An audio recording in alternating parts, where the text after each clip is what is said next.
Здравствуйте! Мы приветствуем вас сегодня на очередном выпуске программы «Объектив», который является совместным проектом аналитического центра «Безэксперт» и информационного агентства «Хабар». И сегодняшняя наша тема посвящена сахарной отрасли. И у нас в гостях сегодня замминистра Министерства Кыргызской Республики Чодуев Эркинбек Ураимович и президент Ассоциации сахарной отрасли Джусупов Эрлан.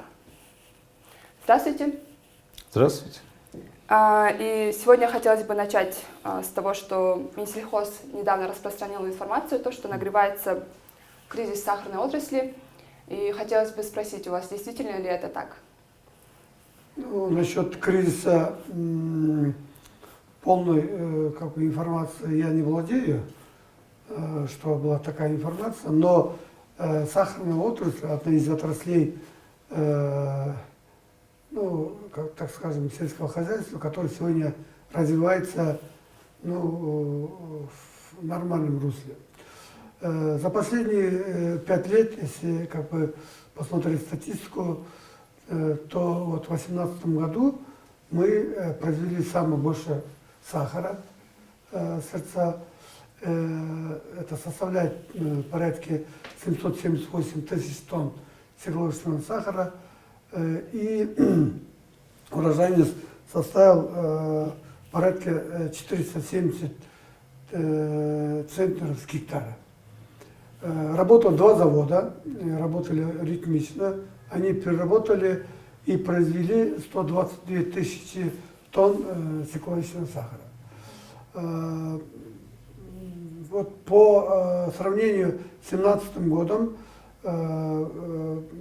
больше на 68 тысяч тонн сахара, свекловичного сахара, вернее, сырья свекловичного было произведено больше. И большого такого кризиса, я не вижу. Но есть очень такие вопросы, которые волнуют и наших фермеров, и наших заводчан. Значит, по заводу,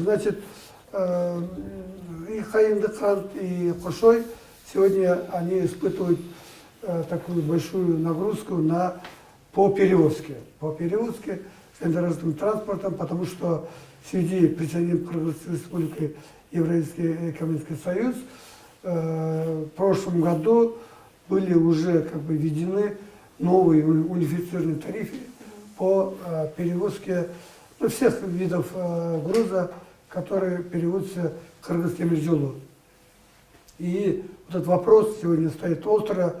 Правительство в прошлом году мы инициировали распоряжение, и мы инициировали помощь для и Хаиндыканта, и Хошой по перевозке сахарной свеклы. Было распоряжение, что оставить пока на уровне 2016 года. Есть, конечно, вопрос импорта сахара.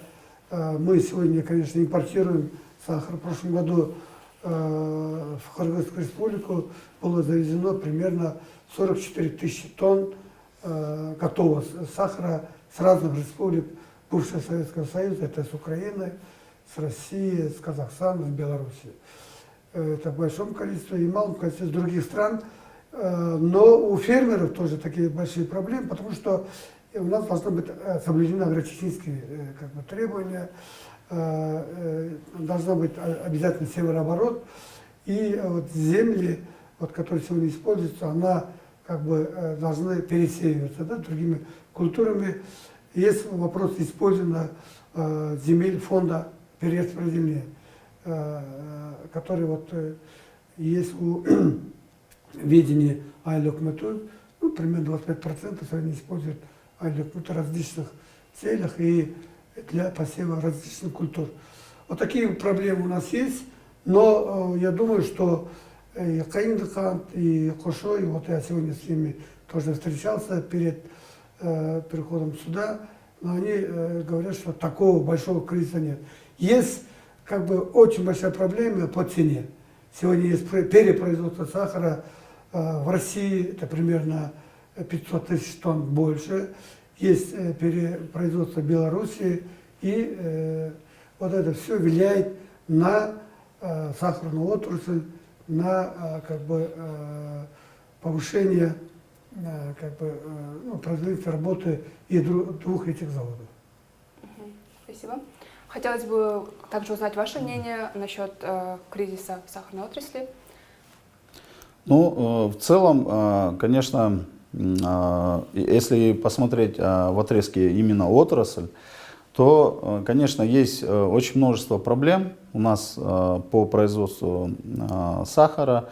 Мы видим на сегодняшний день объем, значит, производства, согласно вот данным Министерства сельского хозяйства, согласно справке обоснования, там вот они указали, что за 2018 год произведено 101 тысяча тонн. Справки обоснования. Как раз таки на сегодняшний день Министерство сельского хозяйства инициирует запрет импорта, значит, украинского сахара в Кыргызскую республику. Вот. И если опираться на данную справку обоснования, то 101 тысячу тонн произвели два завода наших, то есть это КНД «Кант» и «Кошой» в 2018 году. Таким образом, мы можем делать аналитику, то есть если согласно международным нормативам, то есть расчета, значит, потребления сахара, значит, на душу населения, вот, с учетом населения Кыргызстана, значит, в 2018 году она составляла, значит, общее количество сахара это 161 тысячу тонн. То есть получается из 161 тысячи тонн КНД «Кант» и «Кошой» перекрыли, получается, внутреннюю потребность 101 тысячу тонн. Однако на последней встрече нашей в Министерстве экономики с Панкратовым Олегом Михайловичем, также были представители двух заводов, они дали разъяснение по экспорту, то есть когда министр задал вопрос, что экспортируете ли вы кыргызский наш сахар, то есть соседние страны, они сказали да, однозначно мы экспортируем. Вот, к примеру, планируется экспорт каиндинского сахара в соседнюю республику Казахстан. И уже на сегодняшний день, то есть мы видим цифры есть, то есть да, действительно они экспортируют. То есть получается от общего необходимого потребления, безопасного потребления сахара, то есть на территории Кыргызстана составляет 161 тысячу тонн, это 100%, а КНД «Кант» обеспечивает 101 тысячу тонн, согласно справке обоснования, то есть Министерства сельского хозяйства. Таким образом, получается, два завода обеспечивают 63% необходимого потребления. Но при этом, вот как я говорю, КНД «Кант», они сами заявили, что они также продают в Республику Казахстан. То есть из 63, то есть из 101 тысячи тонн, они еще экспортируют, получается, в соседний Казахстан. Таким образом, в республике, конечно, остается брешь, то есть не, как говорится, полностью не обеспечение сахаром, то есть страну на 100%. Таким образом, на сегодняшний день, то есть на рынке у нас присутствуют также, то есть импортеры сахара, да, то есть различные компании. Это в том числе сами переработчики, то есть переработчики именно перерабатывают пищевой промышленность, такие как кондитерские изделия и так далее, да, то есть рафинадчики, допустим, Coca-Cola. Они сами, да, то есть напрямую, там 22-й ГОСТ, это ГОСТ сахара, то есть выше качеством, соответственно, они как бы сами отдельно заказывают, то есть КНД «Кант» и «Кошой» они не могут производить ГОСТ данного, то есть данного качества, то есть сахар. В этой связи они с Европы, и вот на сегодняшний день мы, значит, договорились поставки с Украины, вот этого высокого, то есть наша ассоциация, то есть, вот, и на сегодняшний день Coca-Cola ведет поставки с Украины, то есть это по приемлемой цене, высокое качество, то есть стекловичный сахар и так далее, то есть по нужному ГОСТу, то есть компании Coca-Cola. Ну и другие также компании, то есть на сегодняшний день вот они в рамках работы своей, естественно, они потребляют сахар для производства своей продукции. Вот. А в целом, конечно, ну, это можно сказать, как бы даже не кризис в сахарной отрасли, да? развитие идет. Мы видим, что на сегодняшний день, вот недавно тоже было интервью, то есть вот по поводу Российско-Кыргызского фонда развития, вот, где КНДК, Кушой, то есть они получают там кредиты на модернизацию устаревшего оборудования. Вот, и как бы эта работа ведется со стороны завода, то есть мы вот тоже из СМИ узнаем, то есть работа ведется, и на сегодняшний день, то есть вот этот прирост, если вот несколько лет назад объемы там, 5-6 лет назад составляли там, 30%, 40% обеспечения, вот на сегодняшний день они выходят как бы на 50-60% обеспечения. То есть это сдвиг идет, и я бы не сказал, что это кризис, это наоборот, как бы, скажем так, похвально от Министерства сельского хозяйства, то, что они ведут работу в этом направлении, и идет прирост вот именно пассивных площадей сахарной свеклы. И мы считаем, что ну, как бы это вот совместное усилие завода и вот, нашего Министерства сельского хозяйства. Я вот хотел еще добавить, вот, вообще вот, если вот, смотреть так, ну, я хотел бы разделить на две части: производство и переработку.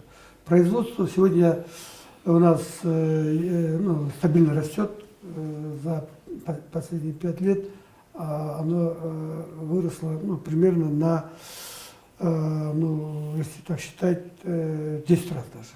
10 раз. 10 раз. Мы производили ну, примерно, если вот 100 тонн примерно, да, ну, сейчас уже производят 778 тысяч тонн. Ну, это даже 7-8 раз, да, вот оно выросло производство. И переработка. Соответственно, вот два завода, как сказал Ирлан, два завода получили на модернизацию кредит с Российско-Кыргызского фонда. Тогда при посещении тогдашнего премьер-министра Сооронбай Шариповича Жээнбекова была как бы инициатива о возобновлении работы второго завода, вот Кошой. И вот в рамках проведения 8-й межрегиональной конференции россияне проявили инициативу о создании совместной перерабатывающей как бы, предприятия на базе Кошоя Кайндакан с российской компанией Протимпекс. Это было тоже как бы, приветственно со стороны Российским кредитным фондом. Я думаю, заводы будут еще больше производить. И в этом году будут засеяны меньше, чем в прошлом году, но стабильно растет урожайность этих свекловичного сырья. И, как было отмечено, действительно 112 тысяч тонн, которые было произведено, из них 101 тысяч тонн это свекловичный сахар, и 11,9 тысяч тонн это белый сахар. Завод в прошлом году они привозили тростниковый сахар с третьих стран, и здесь они тоже переработали во время межсезонья. Вот у нас 112 тысяч тонн, это чисто статистика, было произведено сахара. И тот же Кайндакан в прошлом году экспортировал 18 тысяч тонн сахара свекловичного в Республику Казахстан. И в то же время Кыргызстан был за 44 тысячи тонн белого сахара с этих ну, других стран. Вообще вот, если вот надо смотреть, нам вопрос очень шире, потому что здесь задействовано очень много как бы, наших фермеров, которые сеют вот, примерно, вот, если считать на 1 гектар, примерно ну, человек 15, если работает, то у нас вот 16-17 тысяч гектаров засеивается, это примерно 150-170 тысяч человек уже заняты работой. В то же время на 2 заводах работает примерно 2000 человек. Это тоже вот, цифры, которые и задействованы автоперевозчики, другие. Вот мы обеспечиваем работой почти ну, большую часть населения Чуйской области. Это тоже отрадно. Конечно, есть проблемы, которые я выше говорил, но самое главное сегодня сахарная отрасль как бы, ну, поступательно идет вверх. Это, и считать одним таким ну, из направлений, которое сегодня динамично развивается. Также я хотела бы затронуть тему импорта. Вот, мы знаем, что ввели запрет на ввоз сахара с Украины. я бы хотела спросить, вот почему причины запрета ввоза сахара с Украины? Ну, с Украиной у нас есть договор о зоне свободной торговли. Запрет, это будет, потом у нас будут судебные как бы разборки. Это с нами не приветствуется. Министерством сельского хозяйства и промышленной миграции было инициировано распоряжение о временном как бы, ограничении ввоза в сезон, когда у нас будет сахар, вот тогда. Ну, как бы введение сезонности завоза сахара на территорию Кыргызской республики. Это значит, во время, вот когда у нас уже идет, как бы, когда работают заводы, у нас же здесь как бы есть уже свой сахар. Когда вот завод переработает, у нас есть, когда вот, ну, если считать месяцы с марта по сентябрь у нас можно как бы завозить. Мы такую инициировали, пока это только на согласование. Значит, не подтвердили, да? Еще не подтверждено. Нам было инициировано по поручению правительства Кыргызской республики. Также я хотела бы спросить, вы вот поддерживаете Хайндыкант и Кошой, а почему нет поддержки со стороны государства мелким, получается, производством? Ну, мы как бы, вот, что мы помогаем, было инициировано распоряжение, оно было принято, оставить железнодорожные перевозки свекловичного сырья на уровне 2016 года. Потому что в 2017 году уже мы должны работать по унифицированному тарифу. Это очень большие как бы, средства, чтобы надо перевозить тот же свеклу, ну, скажем, с свеклоприемных пунктах Кемин, например, до заводов. Это не только как бы идет помощь чисто, вот, например, нашим заводам, и это и помогает нашим фермерам.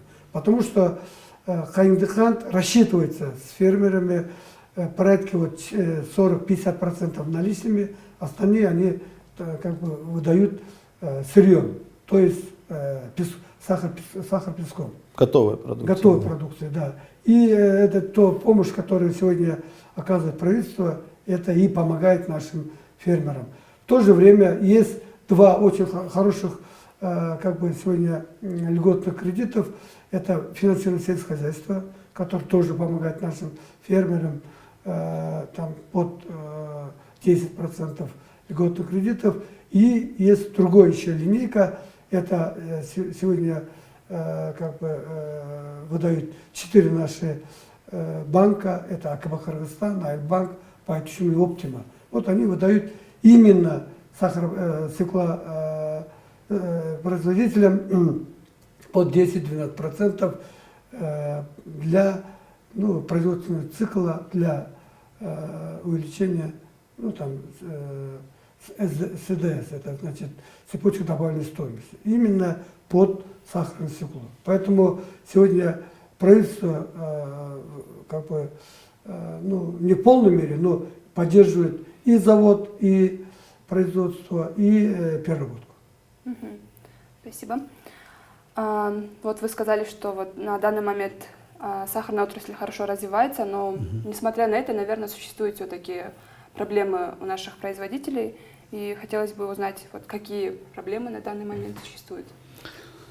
Ну, если рассматривать, то есть в рамках моей ассоциации, то есть участники моей ассоциации, то есть это производители кондитерских изделий, вот, это все предприятия, которые используют сахар как сырье в своем производстве, то в первую очередь, конечно, на сегодняшний день у нас очень много вопросов, то есть это по сырьевому обеспечению, то есть есть помимо сахара есть другие ингредиенты тех или иных продуктов питания, вот, которые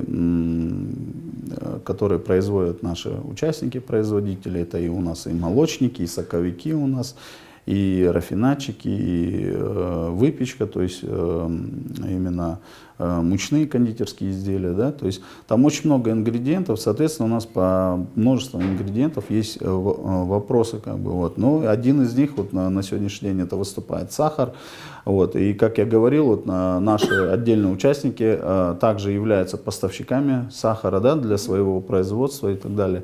То есть, соответственно, при поставках у нас возникают вопросы, да, то есть именно что касается вот на сегодняшний день, вот, как я проинформировал вас, есть проект постановления, то есть правительство, которое инициирует Министерство сельского хозяйства. Ну, как мы вот сейчас узнали, это по поручению правительства они инициировали, то есть вот. И здесь вот как раз-таки таится конфликт, то есть отраслей. Получается, мы перерабатывающая промышленность, кондитерская отрасль, да, на другой стороне у нас получается КНДК, да, завод и Кошой. То есть мы на сегодняшний день боремся за внутренний рынок, да, то есть обеспечение своих потребителей сахара. Вот. И при импортных поставках как раз-таки у нас на сегодняшний день наш объем поставок значит, в республику, то есть участниками нашей ассоциации, составляет 10-15% от общего объема потребления, то есть от 161 тысячи тонн, то есть мы поставляем ежегодно 10-15%, ну, для своих предприятий, соответственно. Вот. Откуда, то есть, происхождение, да, вот этого как бы проекта постановления? Ну, это понятно, что да, защита отечественных производителей, но мы тоже отечественные товаропроизводители. Вот. Но получается ситуация следующая. Основные поставщики сахара в Кыргызскую республику — это Россия, Белоруссия, Украина и Казахстан. Но так как в Казахстане за последние 2 года у них у самих дефицит, поэтому в больших объемах оттуда не приходят. То есть основные большие поставщики — это Россия, Белоруссия и Украина. Вот. И дело в том, что у нас, надо отметить, что у нас с Республикой Украина у нас действует соглашение о зоне свободной торговли. То есть мы участники этого соглашения в СНГ.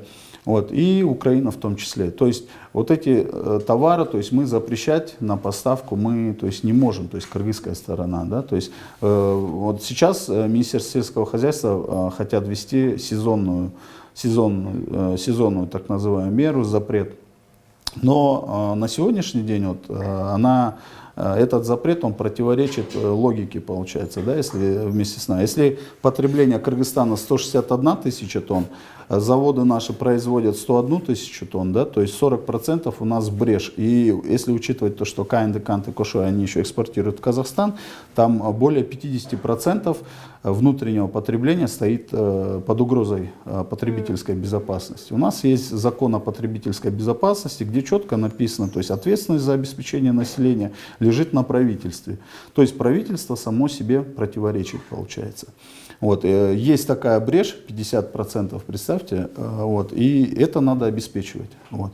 Но правительство идет, естественно, путем, там, это есть определенные круги бизнесменов, которые вот эти вопросы лоббируют о введении запрета на Украину, так как Украина является основным конкурентом на сегодняшний день на постсоветском пространстве. Вот, и среди стран ЕАЭС, получается, Украина по сравнению с белорусским, с украинским по цене очень низкая цена, получается, у украинского сахара, потому что у них очень большие объемы производства свекловичного сахара. Высокое качество по низкой цене. Почему бы Кыргызстану не поставлять? Вот. Так вот, хотелось бы отметить, что КНДК и Кошой имеют также аффилированные компании, которые, вот, к примеру, одна из них — это белорусская сахарная компания. Учредителями данной фирмы являются 4 белорусских сахарных завода, они являются учредителями этой ОСО. И генеральный директор КНДК, он, вот я просто не буду переходить на личности, да, фамилию назвать, он был генеральным директором КНДК, и после он стал зам генерального директора этой белорусской сахарной компании. И на сегодняшний день вот он был генеральным директором. Сейчас, вот, естественно, они пытаются после вот того, как мы поднимаем вот эти вопросы аффилированности, это было доказано антимонопольным органом в свое время, в 2013-2014 годах. Вот. И эта аффилированность, то есть она продолжается. И через соответствующих знакомых людей, через правительство, там, они пытаются продавить вот такие вопросы, чтобы запретить поставки украинского сахара. Но я хочу сказать, для нас, для переработчиков, для нас, для кондитеров, для нас важно сырье по низкой цене, то есть сахар. Но в 2009 году, когда значит, был закрыт весь импорт, и импортом имели право заниматься только КНДК, Кошой, постановление 221 от 2009 года, там было право дано только этим двум заводам импортировать. И когда они импортировали, мы помним, и эти таблицы все имеются в Министерстве сельского хозяйства и в Статкомитете. Цены с 1280 сомов, они взлетели до 2800 сомов за один месяц. И на протяжении года, вплоть до революции 2010 года, до апреля, то есть с марта 2009 по апрель 2010 года эти цены были на высоком уровне. Вот, и, соответственно, это высокие цены для населения, то есть сахар. Вот, это высокие цены, мультипликационный эффект, мультипликативный эффект на всю продукцию, где используется сахар. Да? То есть это мы все должны учитывать. И, честно говоря, мы были очень удивлены, когда это правительство, то есть вот буквально заставляет Министерство сельского хозяйства. Вот вчера мы буквально были у министра сельского хозяйства, он сам проект этого согласования, вот, он, оказывается, сам не подписывал. Вот, подписывал другой замминистра, вот, и министр вчера, вот, он говорит, я очень хорошо знаю эту проблему, и на сегодняшний день у нас нет целесообразности, сказал министр нашего сельского хозяйства, что на сегодняшний день нет острой необходимости введения запрета на украинский сахар, потому что это один из альтернативных источников, понимаете, это альтернативный источник поступления качественной и дешевой продукции, то есть на наш рынок, как сырье. И, соответственно, говорит, естественно, мы будем приостанавливать данный проект постановления. Вот, и как бы мы услышали вчера министра, что, оказывается, ну, как бы он был ни при чем здесь в данном случае, то есть по указанию правительства. Таким образом, мы считаем, что, в свою очередь, министр, конечно, руководствуется здравой логикой, и мы как бы поддерживаем министра сельского хозяйства в этом плане, конечно, это большой плюс, когда у нас такие руководители как бы понимают сразу, да, не ведутся, как говорится, на поводу у, скажем так, у коррумпированных, заинтересованных государственных служащих, которые, я не знаю, в правительстве. Мы, конечно, будем еще дальше разбираться, кто лоббировал этот вопрос. Вот. Ну, отрадно, что мы наконец-то, то есть Минсельхоз нас услышал, и такой запрет сейчас не будут вводить, то есть сезонный. Потому что у нас, вот я говорю, 50% это у нас брешь стоит, получается, в потребительской безопасности сахара. И как президент ассоциации я, конечно, переживаю, и мы будем делать все возможное, чтобы вот такие, скажем так, антинародные решения, то есть со стороны правительства, не принимались. Вот. Я хотел еще уточнить по цифрам. Значит, вообще вот если смотреть продовольственную безопасность, есть там индикаторы, да?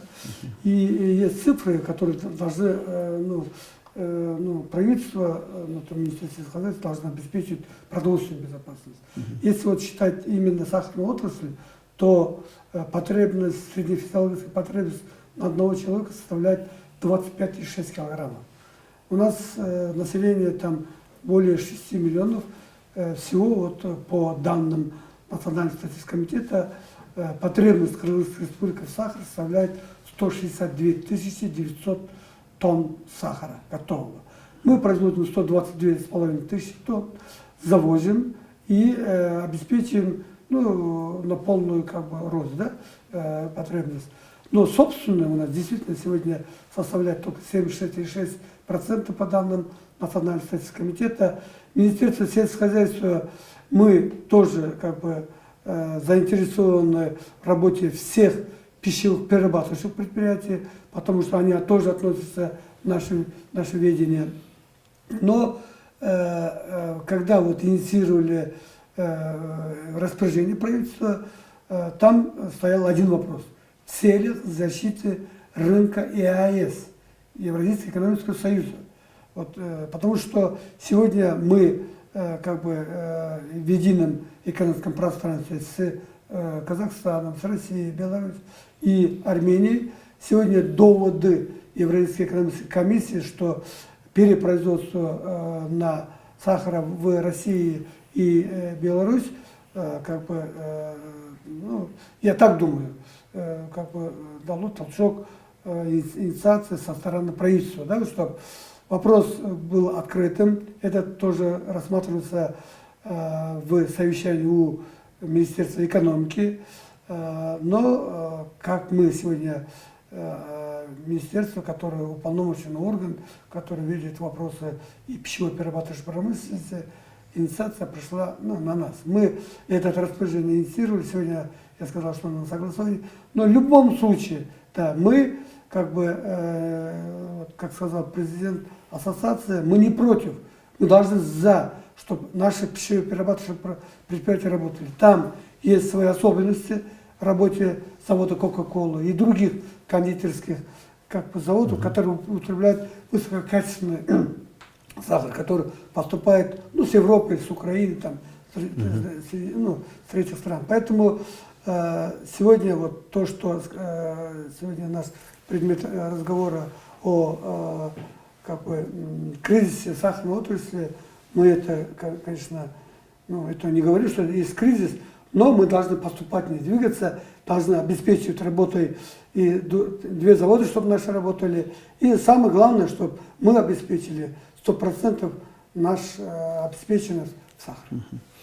Хотелось бы добавить, вот на сегодняшний день вот нашей отрасли, получается, задействовано 134 тысячи человек, то есть перерабатывающие вот именно в кондитерской отрасли. То есть это все, если все компании взять, то есть мы, согласно статистическим данным, то есть мы посчитали, 134 тысячи человек задействованы во всех вот этих отраслях, использующих сахар как сырье в своем производстве. Также хотелось бы отметить, что вот получается на сегодняшний день вот в Республике Казахстан оптовая цена 1 килограмма сахара в переводе на наш кыргызский сом по курсу составляет, оптовая цена, хочу подчеркнуть, 46 сомов на сегодняшний день. Вот. А розничная цена 52 сома, это в Республике Казахстан. Поэтому грядет как бы вообще общемировой кризис, то есть по данным от ИКАР, да, то есть Международной ассоциации, то есть 2019-2020 год это годы как раз таки как мирового, скажем так, кризиса именно в производстве сахара, да, то есть в производстве, в объемах производства. Поэтому в любом случае, то есть объемы будут ограничены. Вот, и на сегодняшний день мы уже видим Казахстан, динамический рост Казахстана, хотя они закупали в матрезерв, и на сегодняшний день они рост этой цены не могут сдержать, и они, конечно, делают все на это, но также помимо этого от Российская Федерация и Республика Беларусь готовят очень большие объемы на поставки в Республику Казахстан, вот, и на другие постсоветские страны. Поэтому, естественно, заводы, они заинтересованы, чтобы цена была высокая. Естественно, это как бы вопрос прибыли стоит и так далее. Поэтому это всегда актуально, и все заводы, естественно, хотят, чтобы цена на сахар была очень высока. Но необходимо смотреть еще на социальную составляющую, так как именно на внутреннее потребление, то есть населением сахара, на потребление той или иной продукции, где используется сахар. Поэтому мы должны это с трепетом относиться и очень взвешенно подходить к этому, помогая, допустим, одной отрасли не навредить другой отрасли, да, поэтому вот как раз Минсельхоз занимаются этими вопросами, вот, и Министерство экономики вот нас поддержали, то есть они тоже против введения вот этой сезонного запрета там, на 6 месяцев, там, временные меры там, на украинский сахар и так далее. Вот. Также Министерство иностранных дел в прошлый раз в Министерстве экономики они также подтвердили, что соглашения они являются юридической силой, то есть запрет на тот или иной товар с Украины, то есть влечет соответствующие, то есть ответные действия, вот, и уже рассмотрение уже в международном суде. Вот поэтому, я думаю, на сегодняшний день у нас как такового кризиса нет, но есть вот такие подводные течения, то есть махинации тех или иных бизнесменов, которые пытаются таким образом значит, убрать конкурентов, то есть наши вот компании, которые поставляют сахар, то есть они таким образом хотят их отодвинуть, и не секрет поставлять с Белоруссии сахар на аффилированную Sky Decant компанию, белорусскую сахарную компанию в первую очередь, а также они сейчас уже зарегистрировали другие, они уже на другие фирмы поставляют. После того, как мы вот эту шумиху подняли, то есть они на сегодняшний день поставляют на другие компании. Поэтому как бы мы не должны вот так вот, то есть вести на поводу и делать, то есть на развитие нашей как бы отрасли в целом, то есть чтобы это не отражалось. Спасибо вам. К сожалению, на этом наш эфир подошел к концу. Что бы вы хотели бы пожелать нашим зрителям, возможно, нашим ну, телезрителям я желаю, значит, чтобы 2019 год принес, значит, был очень плодотворным, развитие, значит, чтобы наш Кыргызстан развивался, и, значит, всем, значит, бизнесменам успехов в производстве, в работе, в торговле, вот, чтобы наш Кыргызстан очень динамично и стремительно развивался на постсоветском пространстве. Спасибо. 2019 год был объявлен нашим президентом годом развития регионов и цифровизации. Министерство сельского хозяйства и пищевой промышленной мелиорации, орган, который отвечает за продовольственную безопасность. Мы всегда стремимся, чтобы в Кыргызстане продовольственная безопасность она как бы состоялась. Мы сильно заинтересованы в развитии пищевой перерабатывающей промышленности, потому что это отрасль, которая сегодня нам как бы нужна, и она будет локомотивом развития всей экономики Кыргызстана. Поэтому мы как бы будем работать, будем помогать, и народу Кыргызстана мы желаем, чтобы Дастархон всегда был полон. Спасибо большое. До свидания, дорогие зрители, до следующих встреч.